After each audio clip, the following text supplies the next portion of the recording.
Eu estou muito feliz de estar aqui nesse primeiro seminário internacional para um mundo sem pobreza. Eu gostaria de perguntar, é possível um mundo sem pobreza?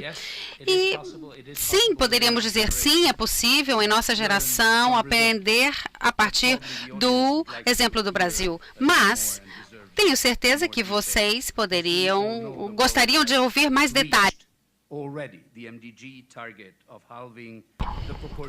Então, temos principalmente o desafio das pessoas que vivem em extrema pobreza e o indicador ou a linha de pobreza ser colocada em $1,25 por dia. Então, um mundo sem pobreza não apenas é possível, como está alcançável. Essa análise agregada pode, no entanto, confundir a China, a Índia, Brasil, México, algumas nações africanas, contrastando, com o resto da África, com alguns países da Ásia, com quase metade de suas populações ainda em extrema pobreza. A China, o sul da Ásia, o leste da Ásia, tem conseguido diminuir essa taxa agregada de pobreza e o Brasil tem sido a locomotiva dessa redução. Mas mesmo na China, uma taxa baixa de pobreza, ainda assim, se traduz em 84 milhões de pessoas vivendo em extrema pobreza. Isso é quase o dobro da população do estado de São Paulo.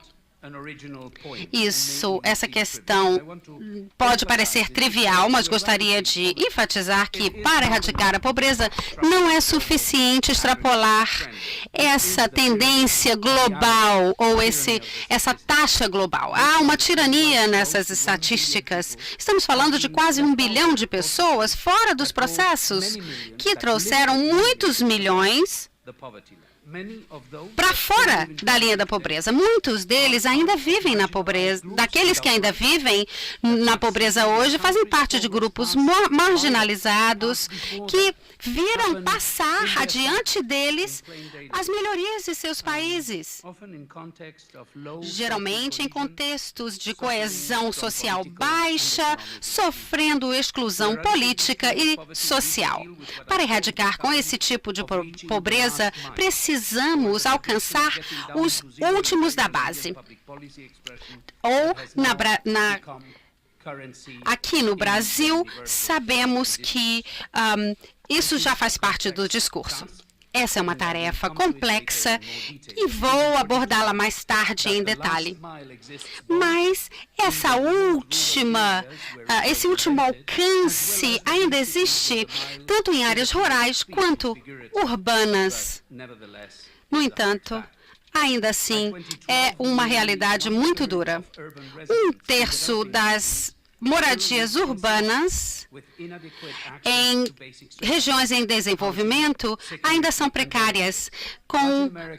E a América Latina é um importante caso em termos de condições precárias em áreas urbanas.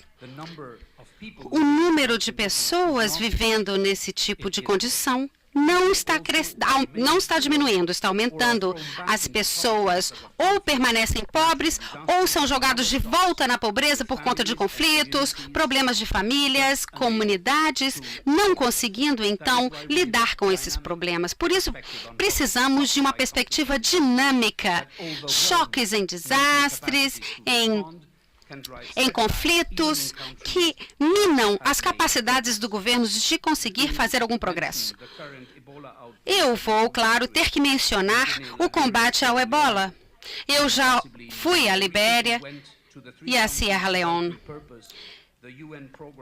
E os programas nacionais das Nações Unidas, sim, já estão vendo na ponta os impactos devastadores nas vidas das pessoas, mas também na luta desses governos contra a pobreza. O Ebola vai retardar o efeito dessas políticas por pelo menos uma geração. Temos também tantas crises por conta de refugiados na África, no Congo, no Mali, na Síria, em países vizinhos. Vemos o Sudão, a mesma coisa no Sudão. As pessoas que têm que sair de seus países, que têm que viver em assentamentos, e são os novos pobres, atingindo números alarmantes de até 51 milhões de pessoas. Essas crises criam imensos obstáculos para a luta contra a pobreza. E, mais uma vez, vou abordar esse detalhe mais tarde. Mas o que quero deixar claro é que nós precisamos de uma abordagem forte, ou seja, o desenvolvimento baseado em risco. Eu fiz duas perguntas. O que queremos dizer com um mundo sem pobreza? E segundo, como o desenvolvimento poderia nos levar para lá? Como seria útil para nos trazer e produzir esse mundo sem pobreza? Nós precisamos sair da pobreza apenas ligada à renda. É claro que muitas outras coisas faltam além da renda. Precisamos assegurar que as aspirações das pessoas sejam atendidas. O objetivo do desenvolvimento é criar um ambiente favorável para as pessoas poderem ter uma vida saudável e criativa. E no PNUD, isso está no centro do nosso trabalho. Precisamos de acesso à informação, conhecimento, serviços de saúde, meios de vida seguros, segurança contra violência e crime, cultura. Precisamos de liberdade para participar em atividades comunitárias. Tudo isso tem a ver com a pobreza. Precisamos, sim, de igualdade. Também precisamos proteger o mundo, o meio ambiente e a paz. São, sim, fins para serem atingidos, mas também são meios para podermos chegar a esse mundo sem pobreza. Essa mensagem está muito clara, principalmente na agenda do pós-2015.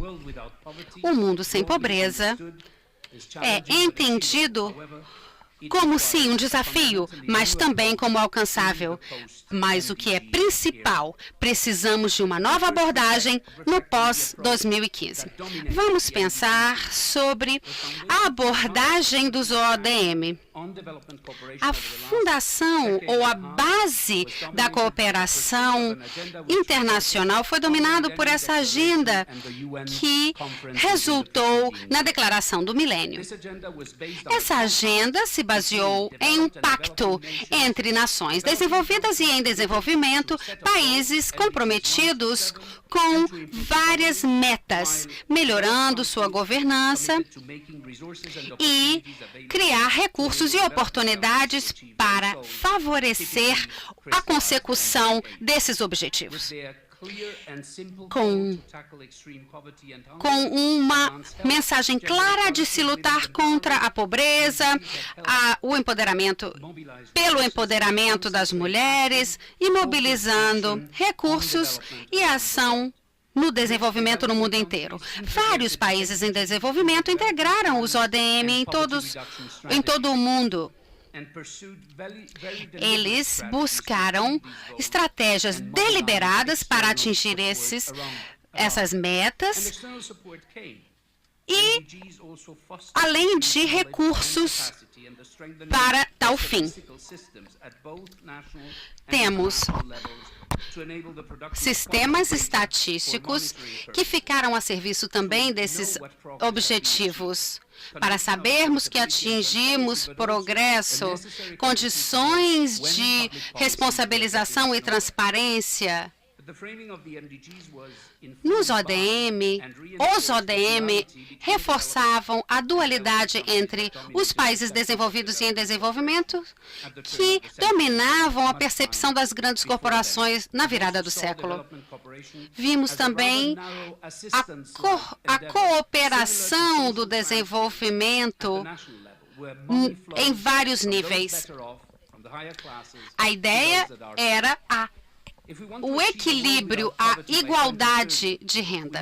No entanto, se quisermos um mundo melhor em 2030, precisamos de uma nova abordagem que deve, então, suscitar grandes mudanças estruturais.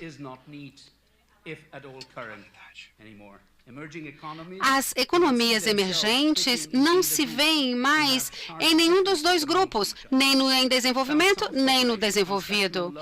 Temos cooperação sul-sul, cooperação técnica e muitas outras formas de cooperação. Isso requer um aumento da base de doadores no âmbito global. Precisamos de efetividade também, não apenas como doadores, mas como parceiros. O papel do Sul vai além dos recursos. Ideias e políticas que vêm do Sul, das sociedades do Sul e países do Sul, são contribuições essenciais ao desenvolvimento. Muitos países em desenvolvimento e desenvolvidos irão ganhar muito da experiência aqui no Brasil na redução da pobreza e da igualdade numa sociedade multicultural e democrática que superou a exclusão social e política. O IPCC tem um papel essencial no compartilhamento dessa experiência. Uma característica principal do IPCC é que ele foca nas necessidades dos países em desenvolvimento. Então, nós temos sabemos que um dos centros do PNUD tem nos dado ideias para ter um crescimento sustentável, principalmente na perspectiva global. E é por isso que nós temos que juntar-nos com todas as instituições para trabalhar como fontes de ideias para o desenvolvimento. Eu gostaria de dizer também sobre um outro contexto. As ideias são muito importantes aqui. E nós precisamos, no caso, que todas as lacunas sejam abordadas para que nós possamos alcançar os nossos objetivos. E é por isso que nós precisamos da cooperação dos senhores. Nós precisamos de ação internacional, que vai desde a mudança climática até as doenças e terrorismo também, para abordar tudo isso. E para que a cooperação internacional possa ser efetuada e os nossos objetivos sejam alcançados. Nós precisamos também definir o que é assistência internacional. E nós precisamos saber se nós devemos abordar os nossos problemas com regras militares e com outras regras. Nós temos que ser inclusivos, incluir as sociedades nos nossos projetos e manter toda a definição normativa que nós já temos. E isso é muito importante. Primeiro, nós temos que assegurar a claridade do que nós queremos, no que nós podemos contar quando tratando da cooperação. Segundo, nós precisamos saber se há mudanças na definição do ODM e para que nós possamos fazer todos os ajustes próprios e propícios para alcançar os nossos objetivos. e todos os objetivos que os nossos parceiros estão compromissados. E nós temos que ter ações para que nós possamos ter os nossos objetivos completos. Nós devemos construir resiliência e nós devemos erradicar a pobreza naqueles países onde nós temos instabilidade, nós temos instabilidade políticas, entre outros problemas. A geografia da fragilidade é um terreno muito árduo, aonde nós devemos batalhar.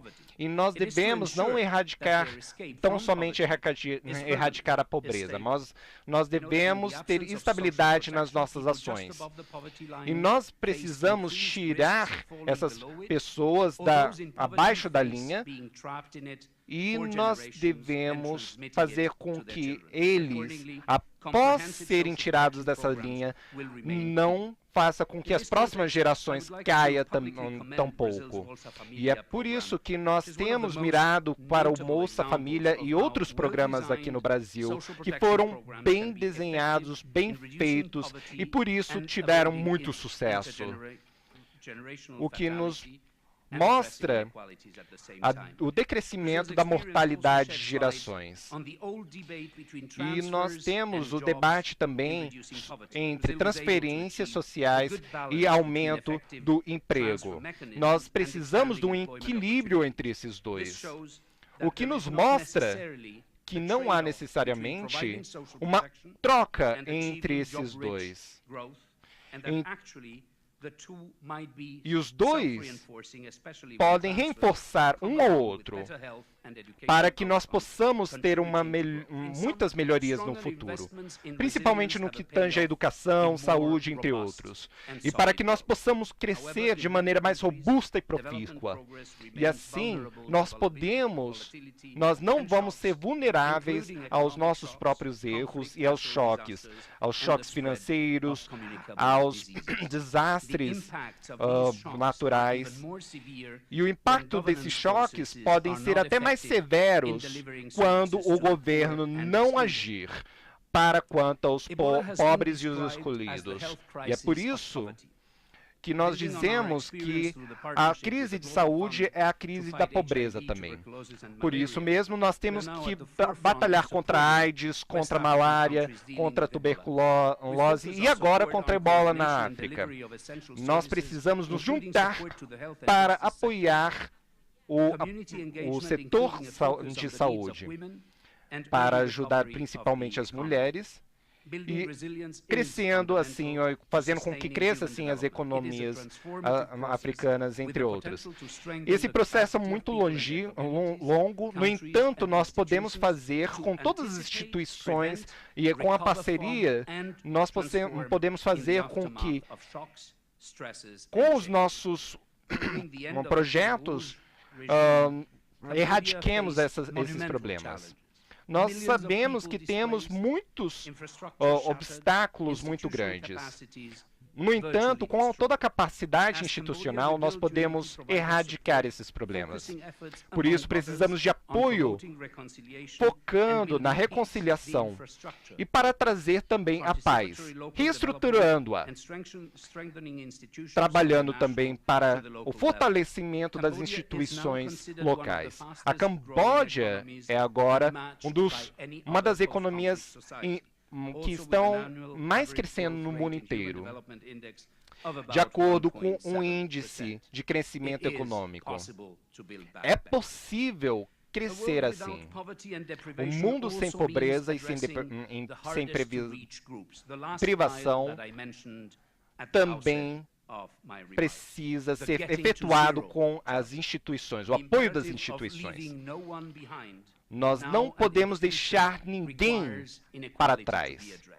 E nós precisamos, por isso, abordar a desigualdade e construir agendas para 2050 abordando a desigualdade que está no nosso meio até hoje. Mais de 75% da população em países em desenvolvimento estão vivendo em sociedades que estão mais desiguais do que em 2 décadas atrás. Muitos dessa população está vivendo com muita desigualdade por causa das crises que nós verificamos. E o crescimento dessa desigualdade é detrimental no que tange ao crescimento econômico. Nós temos alto nível de desigualdade quando se trata de coesão, sinergética e estabilidade econômica. E é por isso que nós temos que atacar a desigualdade, o que é importante no que tange aos benefícios práticos. Em um relatório recente, nós verificamos que a desigualdade não poderia ser confrontada se nós não tivéssemos resultados de ações contra o desemprego. A barreira cultural, a barreira geográfica, entre outras, são importantes também. Bem como normas sociais, entre outras, que podem prevenir as pessoas de sair dessa desigualdade. Num relatório muito recente, de 2013, nós verificamos o impacto dos cenários ambientais na pobreza. E nós também verificamos nos índices de desenvolvimento humano que havia extrema pobreza, todavia, relacionado com desastres naturais, como deflorestação, como mudanças climáticas, como dizimação biodiversificada, como secas. E essas análises nos mostram que nós estamos abaixo da linha de base que queríamos estar, principalmente na Ásia do Sul e na África subsaariana. Isso pode ser um problema para nós por décadas. 2,5 bilhões de pessoas viveriam em miséria por causa dos desastres ambientais. Eu estou mencionando isso porque a redução da pobreza e a erradicação da pobreza é importante. Mas nós temos que abordar o cenário mais holístico, que é a consequência de 2 fatores correlacionados. Primeiro de tudo, nós temos que incluir as populações pobres, mas os desastres ambientais prevenem mais de 2 milhões de pessoas de saírem dessa linha de miséria. E isso nos mostra que as consequências desses desastres ambientais são muito altos. Nós precisamos saber que quanto menos a gente agir e por quanto menos tempo a gente agir, mais esses desastres perpetuarão com a pobreza. Por isso, nós precisamos agir rápido para perpetuar o desenvolvimento humano. A degradação ambientais também exacerbam e ultrapassam esses limites já mencionados e vão para a saúde. E nós vemos hoje em dia a linha do mar subindo cada vez mais, alcançando alguns lugares que estavam outrora longe do mar. E também limitando o fornecimento de comida, de alimento, de água, fazendo com que a degradação aumente cada vez mais. Hoje em dia, nós somos dependentes do ambiente. E por isso nós temos que proteger a água e os nossos alimentos. E isso faz com que o ambiente seja um ator principal dessa batalha. Nós precisamos apoiar os países para o seu desenvolvimento. Quando a China começou a implementar as ações, nós tínhamos um enquadramento de regras do que nós precisávamos fazer. Com as ferramentas que nós tivemos adquirindo, nós podemos ajudar esses países a alcançar os seus objetivos. Cada pessoa, cada país deve desenvolver a sua ferramenta específica para fazer os seus investimentos e alcançar os seus objetivos nacionais. E nós temos também que considerar o financiamento mais global e proteger os recursos que hoje em dia não estão sendo protegidos. Nós temos responsabilidades para quanto a isso.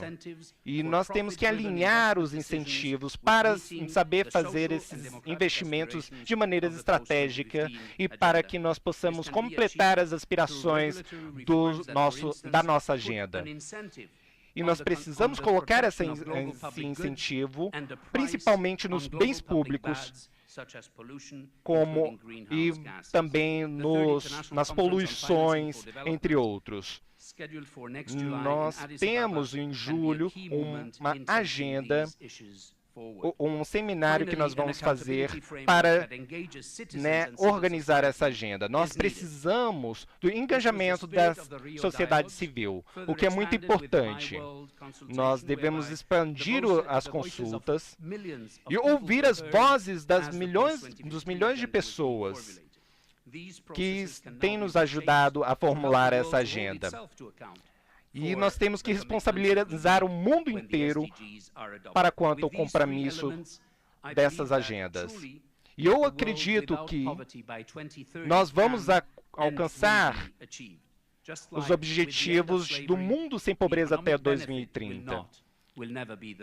No entanto, o crescimento econômico tão somente nunca vai resolver os nossos problemas. Nós precisamos saber que devemos abordar as desigualdades, o meio ambiente, entre outros fatores, para que nós possamos ter os nossos objetivos alcançados. Isso fará com que os nossos filhos nos perguntem como que foi possível alcançar todos os objetivos. Assim seremos reconhecidos como as pessoas que colocaram fim a tanta desgraça no mundo. Muito obrigado e tenham um bom dia.